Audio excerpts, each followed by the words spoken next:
Shalom Bapak Ibu sekalian yang saya kasihi di dalam Kristus.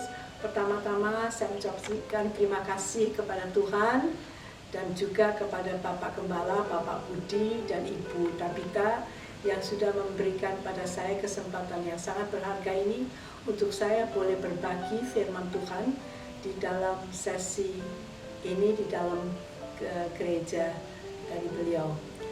Jadi saya diberi tugas untuk memberikan ulasan diambil dari tema ini dari Ibrani pasal yang ke-10 ayat yang ke-22. Karena itu marilah kita menghadap Allah dengan hati yang tulus, ikhlas, dan keyakinan iman yang teguh, oleh karena hati kita telah dibersihkan dari hati nurani yang jahat dan tubuh kita telah dibasuh dengan air yang murni. Satu ayat yang sangat singkat, namun mempunyai makna yang begitu besar. Sebab di sini dikatakan hati. Hati kita adalah tempat di mana Allah bertakhta setelah kita menerima Dia. Dan di sini dikatakan, marilah kita dengan hati yang tulus dan ikhlas. Kata tulus itu mempunyai arti yang banyak sekali.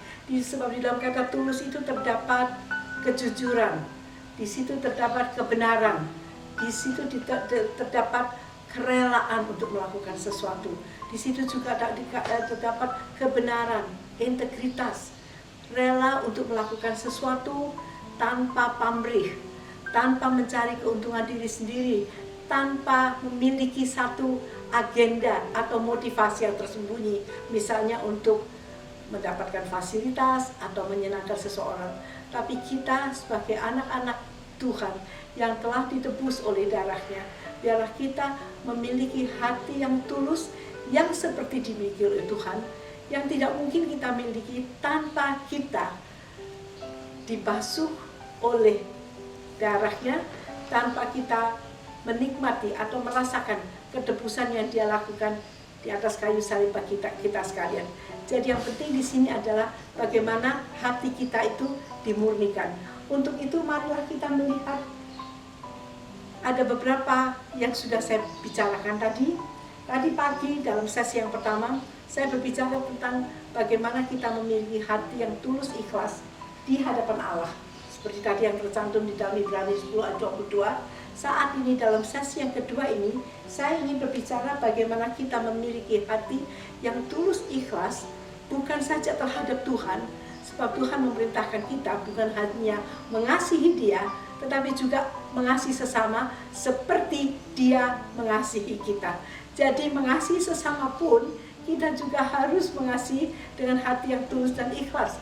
Dan kita tidak mungkin bisa melakukan ini tanpa darah Kristus yang sudah membasuh hati kita, dan tanpa kita memiliki suatu contoh yang hanya kita dapatkan di dalam Kristus. Untuk itu, sesama kita yang terdekat adalah keluarga kita, di dalam pernikahan kita, yaitu suami istri kita. Sekarang marilah kita membaca di dalam 2 Korintus pasal yang pertama ayat yang ke-12.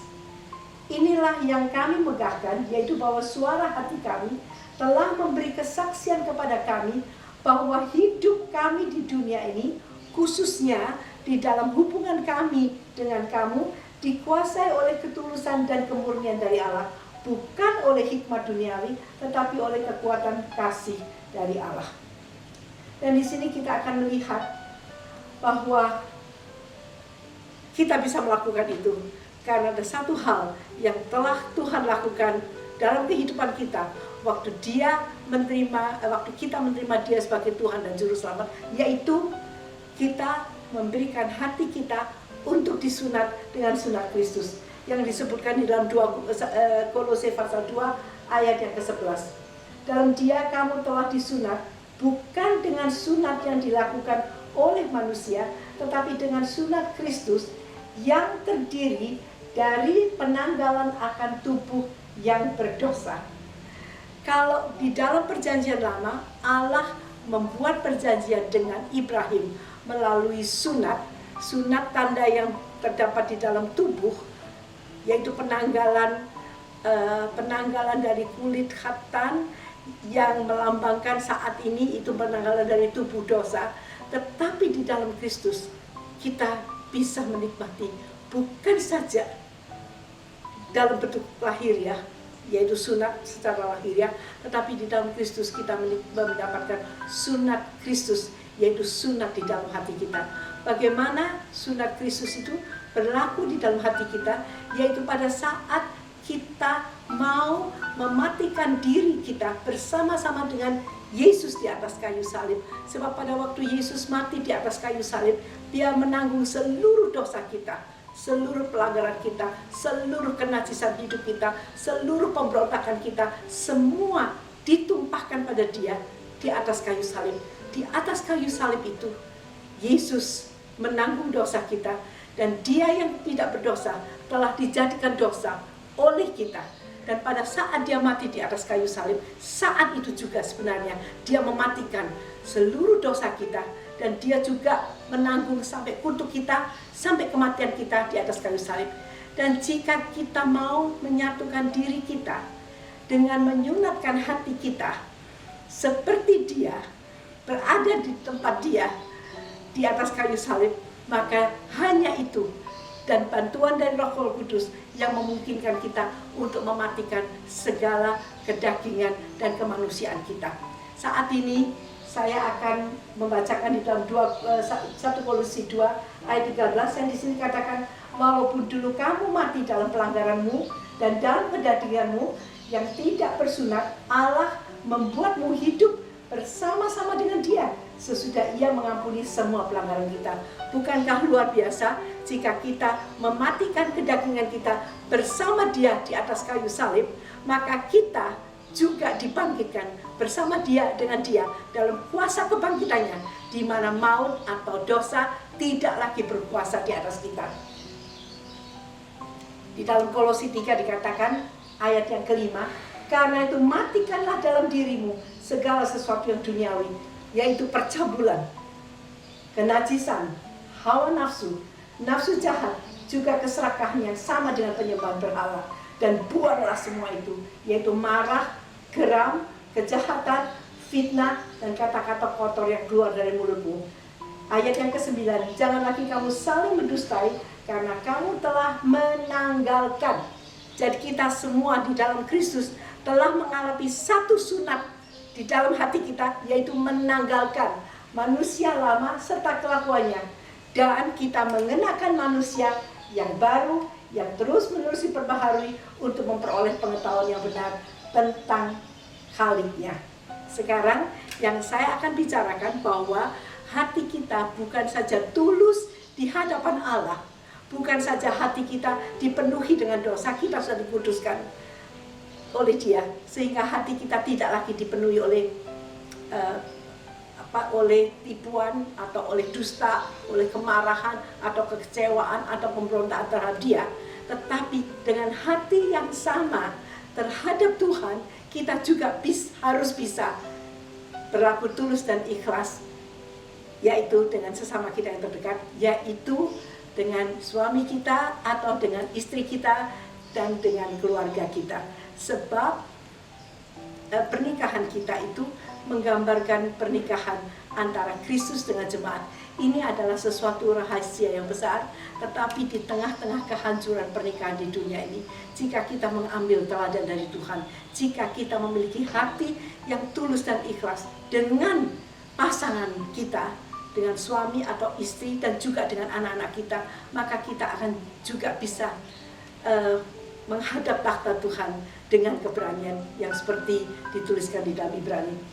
Sekarang saya akan katakan bahwa untuk kita bisa melakukan dan menerapkan hati yang tulus ikhlas, kita melakukan semua seperti kepada Kristus. Dan marilah kita bahas dengan secara sangat sederhana dan sangat singkat bagaimana hubungan kita dengan suami istri dengan keikhlasan dan ketulusan yang dari Tuhan. Kita membaca di dalam Efesus pasal yang ke-5 ayat yang ke-22 dan ke-27. Kasih Kristus adalah dasar dari hidup suami istri. Ayat yang ke-22, hai istri, tunduklah kepada suami seperti kepada Tuhan, karena suami adalah kepala istri sama seperti Kristus adalah kepala jemaat dan dialah yang menyelamatkan tubuh. Karena itu sebagaimana jemaat tunduk kepada Kristus, demikianlah juga istri kepada suami di dalam segala sesuatu. Saudara sekalian, ini kelihatannya satu kalimat yang sangat sederhana. Saya memberikan sedikit pengalaman saya. Saya sebagai seorang istri yang dulu saya bisa bekerja, saya sangat mandiri. Bagi saya, tunduk atau taat kepada suami saya di dalam segala sesuatu itu sangat sulit sekali. Karena saya mempunyai penghasilan yang cukup banyak dan saya memiliki tanggung jawab. Dan karena itu rumah tangga saya, pernikahan saya mengalami masalah yang besar. Sehingga kami kami akan mengakhiri pernikahan kami. Tapi Tuhan menyelamatkan saya melalui firman-Nya. Waktu saya membaca ayat ini, waktu kami akan mengakhiri pernikahan kami, saya membaca ayat ini. Dan saya katakan, Tuhan, mengapa di sini dituliskan, hai istri, tunduklah kepada suamimu. Mengapa tidak suami dulu? Mengapa harus istri dulu? Bagaimana saya bisa tunduk kepada suami saya sehingga saya merasa bahwa dia tidak mengasihi saya? Mana mungkin saya tunduk? Bagaimana saya bisa tunduk seperti saya jemaat kepada Kristus, sedangkan suami saya tidak mengasihi saya? Tapi saudara tahu apa yang Tuhan katakan pada saya? Hana, siapa yang menyuruh engkau untuk tunduk kepada suamimu? Saya katakan engkau, Tuhan. Dan Tuhan katakan, bukankah aku yang menyuruh engkau untuk taat kepada suamimu dan tunduk kepada dia, menghargai dan menghormati dia. Jadi tunduklah kepada suamimu seperti, dan lakukan itu untuk aku, bukan untuk dirimu. Lepaskanlah keakuanmu, sekarang lakukanlah apa yang aku ingin kau lakukan. Saudara, kata taat, tunduk, taat itu satu kata yang pendek, dibaca dari depan, dibaca dari belakang itu sama, hanya terdiri dari 4 kata. Tapi untuk taat, melakukan kehendak Tuhan, itu kita harus mematikan seluruh keakuan kita. Kita harus mematikan seluruh. Dan itu tidak membutuhkan proses yang pendek, tetapi itu proses yang panjang. Dan proses itu yang membawa kita ke dalam proses pengudusan. Saya memberikan diri saya harus tunduk sehingga hampir mati rasanya. Tapi karena saya selalu melihat Kristus dan saya lakukan itu kepada Kristus, saya tidak ada tuntutan bahwa suami saya harus begini, harus begitu sebelum saya tunduk. Tapi karena saya lakukan, karena saya taat kepada Kristus dan saya melakukan karena Dia telah mengasihi saya, dan terjadi suatu perubahan yang luar biasa di dalam kehidupan saya. Dalam 48 tahun pernikahan saya saat ini, saya mengalami kebahagiaan yang makin hari kami makin bahagia. Bayangkan dalam 1 tahun pernikahan kami yang pertama, itu rasa sudah tidak tertahankan, seperti keadaannya seperti sudah kami akan mengakhiri, seperti neraka rasanya. Tapi saat ini kami boleh menikmati karena saya mentaati firman Tuhan. Kalau itu adalah bagi saya sebagai seorang istri, tapi apa yang Tuhan minta dari seorang suami? Mari kita membaca, sebab Tuhan itu luar biasa.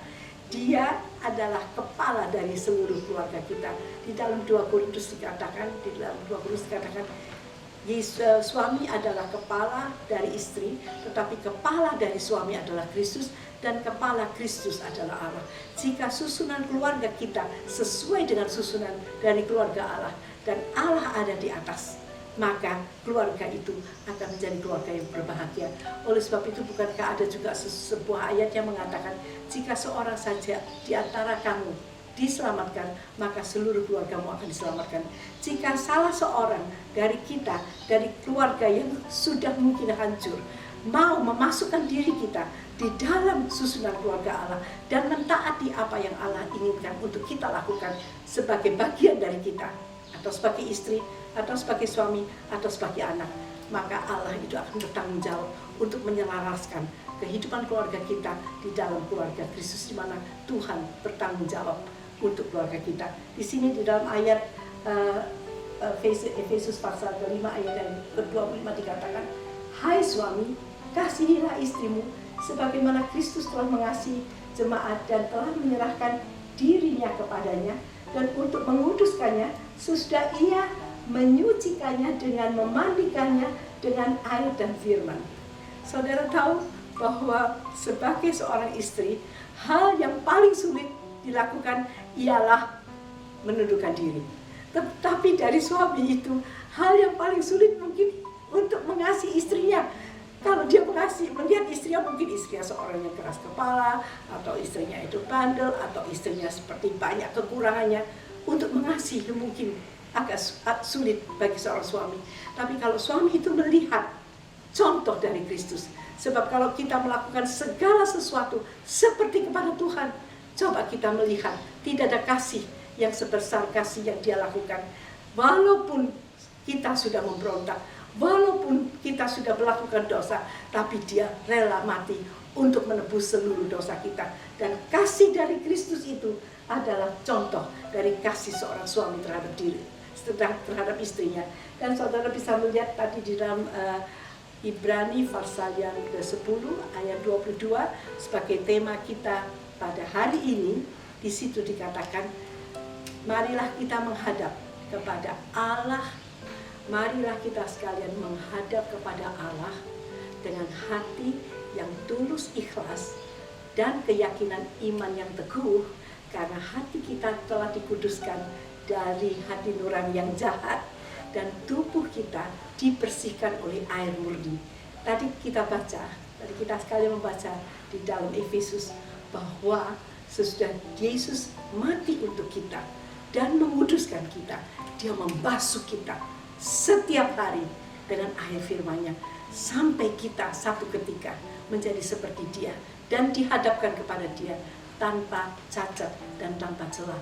Ini luar biasa, ini suatu rahasia dalam kehidupan pernikahan yang sangat berguna pada saat ini.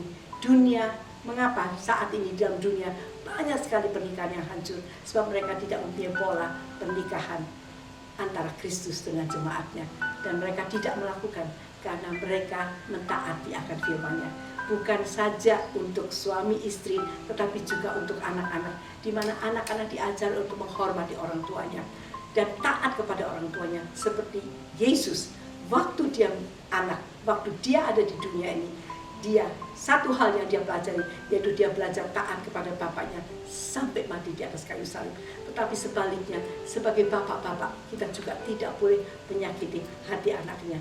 Dan oleh sebab itu, untuk kita bisa melaksanakan hal ini, kita kembali tadi dalam tema kita, yaitu kita harus mau memberikan hati kita untuk disunat dengan sunat Kristus.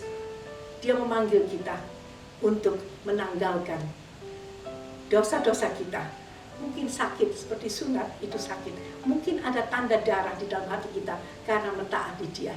Tapi percayalah, jika kita rela untuk mengikuti dia dalam seluruh kehidupan kita setiap hari, bukankah Tuhan berkata, engkau mengikut aku, engkau harus menyangkal dirimu setiap hari dan memikul salibmu. Tapi proses itu yang membawa kita dalam proses pengudusan, dan proses itulah yang membuat kita untuk dia menjadikan kita serupa dengan dia.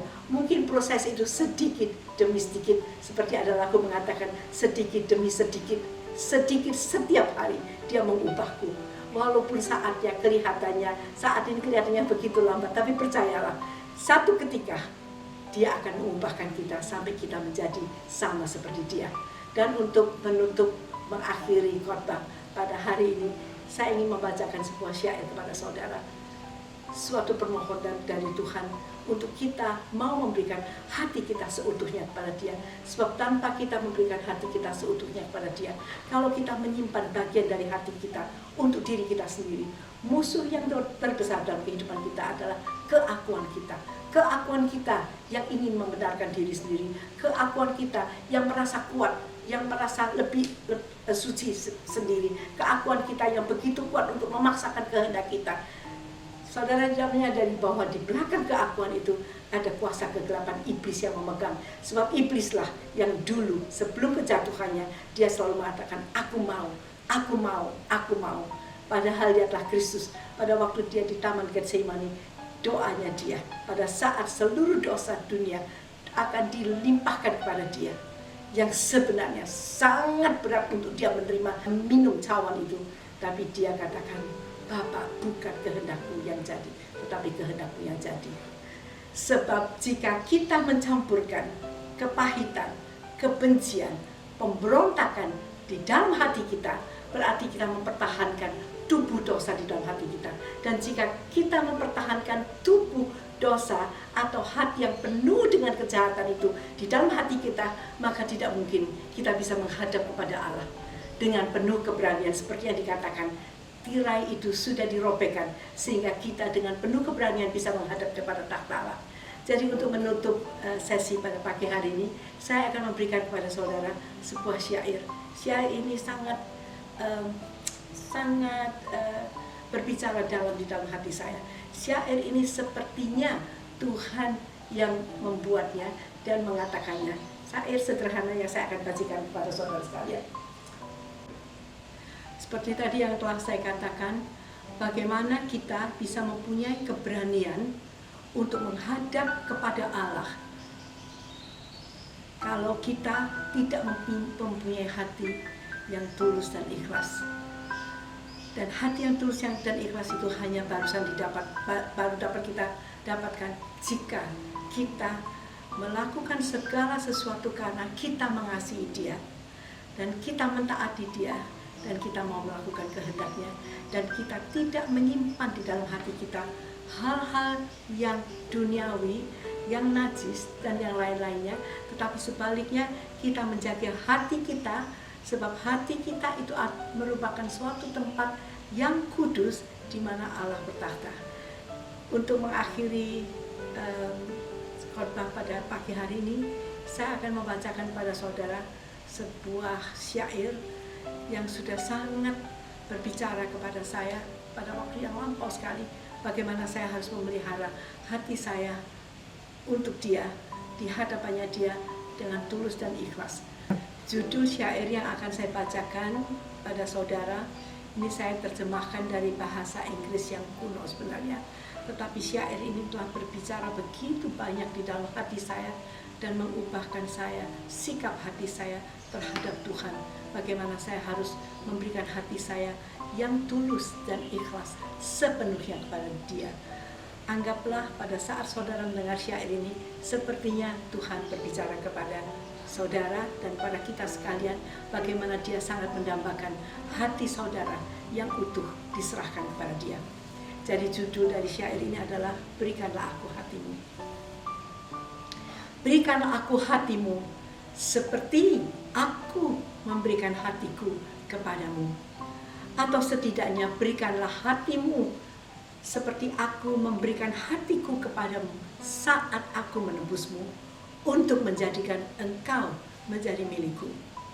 Aku tidak membelah hatiku waktu aku mati untukmu, namun sepenuhnya aku menyerahkan hatiku kepadamu untuk membebaskan engkau dari segala macam dosa.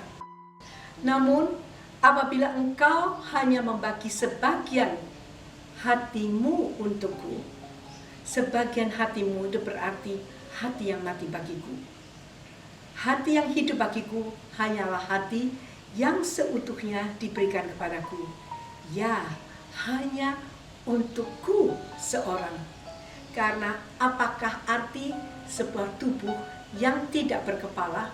Sebab tubuh yang tidak berkepala itu seperti hati yang mati, karena hati itu terbelah menjadi dua.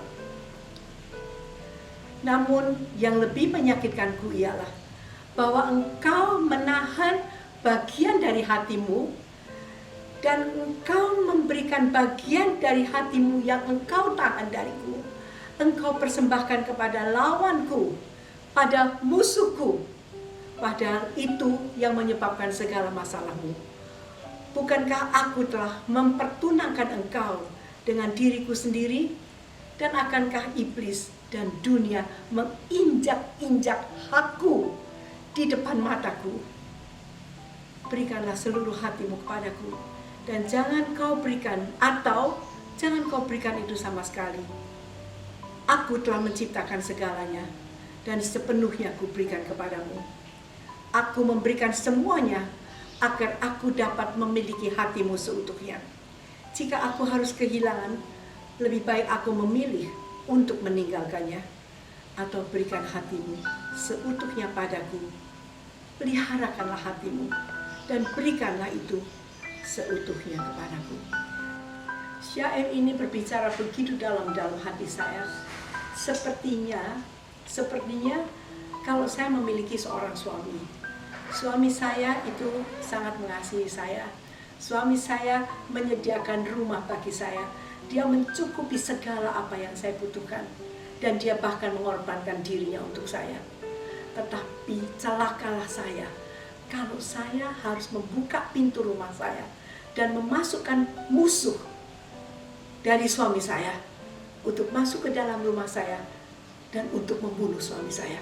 Saudara bisa membayangkan, bukankah itu yang sering kita lakukan terhadap Tuhan?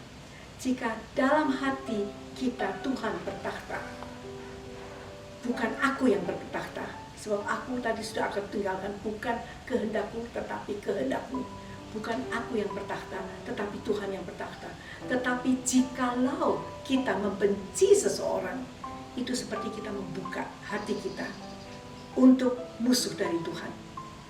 Tuhan dapat hidup bersama-sama dengan kesedihan, dengan penderitaan kita. Tapi Tuhan yang adalah kasih tidak bisa hidup bersama-sama dengan kebencian. Saya melihat seperti dari penjelasan yang saya katakan tadi, sepertinya kalau saya memasukkan musuh suami saya ke dalam rumah saya yang akan mencelakakan dia, saya seperti mengusir suami saya keluar. Begitu mengerikan. Oleh sebab itu Tuhan berpesan, jagalah hatimu, simpanlah, peliharakanlah hatimu dengan penuh waspada, dan jangan izinkan segala sesuatu yang najis, segala sesuatu yang jahat, dendam, amarah, pikiran, hati yang keras untuk berada di dalam hatimu, supaya kita bisa tetap memberikan hati kita yang seutuhnya kepada Tuhan, dan dengan demikian kita akan bisa menghadap takhta hadiratnya dengan hati yang tulus dan ikhlas. Nanti di dalam sesi yang ketiga saya juga akan membahas bukan saja di dalam keluarga kita atau pernikahan kita, tetapi ketulusan hati kita juga harus dibawa ke pekerjaan kita. Apa yang harus kita lakukan jika kita sebagai seorang hamba atau sebagai seorang pekerja? Bukan kita akan hamba, kan katakan pekerja atau staf yang bekerja di dalam sebuah perusahaan.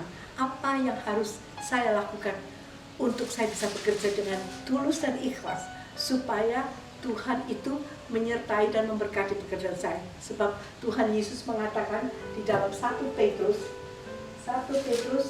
pasal yang ketiga ayat yang keempat dikatakan, tetapi kuduskanlah Kristus di dalam hatimu sebagai Tuhan, dan siap sedialah pada segala waktu untuk memberi pertanggungjawab kepada setiap orang yang meminta pertanggungjawab dari kamu tentang pengharapan yang ada padamu, tetapi haruslah dengan lemah lembut dan hormat. Jadi saudara bisa lihat bahwa kita tidak harus mempunyai hati yang tulus ikhlas terhadap Tuhan di dalam keluarga kita, tapi juga di tengah-tengah masyarakat. Bagaimana kita harus bertindak sebagai seorang pekerja, sebagai seorang staf, bawahan yang memiliki atasan, bagaimana sikap kita. Kita juga harus meniru sikap dari Kristus, yaitu kita sebagai seorang hamba, kita harus taat kepada atasan kita, dan kita melakukan segala sesuatu dengan takut akan Tuhan. Jika kita melakukan dengan takut akan Tuhan, walaupun tidak ada orang yang mengawasi kita, maka kita akan bisa bekerja dengan hati yang tulus, dengan kejujuran, dengan integritas, dengan ikhlas, dan dengan kemurnian hati, dan tidak mempunyai motivasi apa-apa, apalagi untuk mengambil keuntungan bagi diri sendiri atau melakukan korupsi dan yang lain-lainnya. Maka kita akan menjadi seorang hamba atau pekerja di dalam satu perusahaan yang memuliakan Tuhan. Sebaliknya, jika kita adalah tuan-tuan atau majikan atau atasan, kita juga tidak bisa memperlakukan bawahan kita secara semena-mena, sebab kita juga adalah hamba di hadapan Tuhan. Jadi jika kita harus melakukan dengan bijaksana terhadap mereka yang berada di bawah kita. Jadi ini adalah apa yang akan saya bahas di dalam sesi yang ketiga, juga di dalam pelayanan, bagaimana kita harus bertindak satu dengan yang lain untuk melayani Tuhan bersama-sama. Yang menyatakan hati Tuhan betapa dia mendambakan untuk mendapat hati saudara yang utuh, yang ingin dia kuduskan, yang dia miliki sendiri. Karena dia ingin bertakhta di dalam hati saudara, dan hati kita adalah takhta Tuhan dan hadirat Tuhan di tengah-tengah dunia ini pada saat kita masih hidup di dalam dunia. Sebab itu jagalah hati saudara sekalian dengan penuh kewaspadaan, karena dari dalamnya mengalir air kehidupan. Terima kasih, Tuhan memberkati.